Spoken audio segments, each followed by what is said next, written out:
Welcome to Kasturi family dogs అండి. వాళ్ళు ఎంతో టేస్టీగా ఉండే సేమియా ఉప్మా నా స్టైల్లో ఎలా చేయాలో చూద్దాము. ముందుగా ఒక ప్లేట్లో కావాల్సిన పదార్థాలన్నీ తీసి పక్కన పెట్టుకోండి. స్టవ్ ఆన్ చేయండి. స్టవ్ ఆన్ చేసి ఒక బాండీ పెట్టుకోండి. అదే బాండీలో ఒక టేబుల్ స్పూన్ నెయ్యి వేసి, నెయ్యి కొంచెం హీట్ అవ్వగానే ఒక కప్పు సేమియా వేసుకోండి.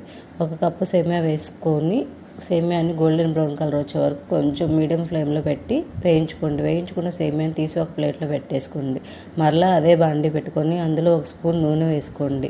నూనె కొంచెం వేడవగానే పోపు దినుసులు వేసుకోండి. పోపు దినుసులు కూడా కొంచెం వేడవగానే ఒక రెమ్మ కరివేపాకు వేసుకొని చిటపట్లాడించండి. చిటపట్లాడించిన తర్వాత 2 టేబుల్ స్పూన్ల జీడిపప్పు, 2 టేబుల్ స్పూన్ల శనగకాయ పప్పులు వేయించుకొని గోల్డెన్ బ్రౌన్ కలర్ వచ్చే వరకు వేయించుకోండి.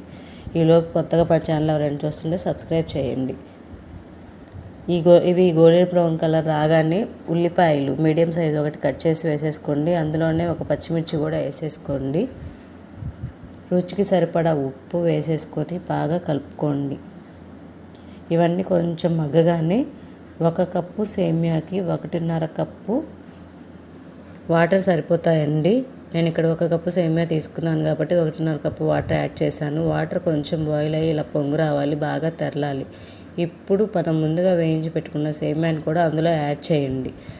యాడ్ చేసి బాగా ఉడికించుకోండి. ఉడికించిన తర్వాత సేమియా దగ్గరికి రాగానే స్టవ్ని మీడియం ఫ్లేమ్ నుంచి సిమ్లోకి పెట్టుకొని మూత పెట్టేసేయండి. మూత పెట్టి ఒక 5 మినిట్స్ ఉడికించుకోండి. ఉడికించిన తర్వాత మూత తీసి చూడడంగానే ఎంతో టేస్టీగా ఉండే సేమియా ఉప్మా రెడీ అయిపోతుంది. Thanks for watching. Bye bye.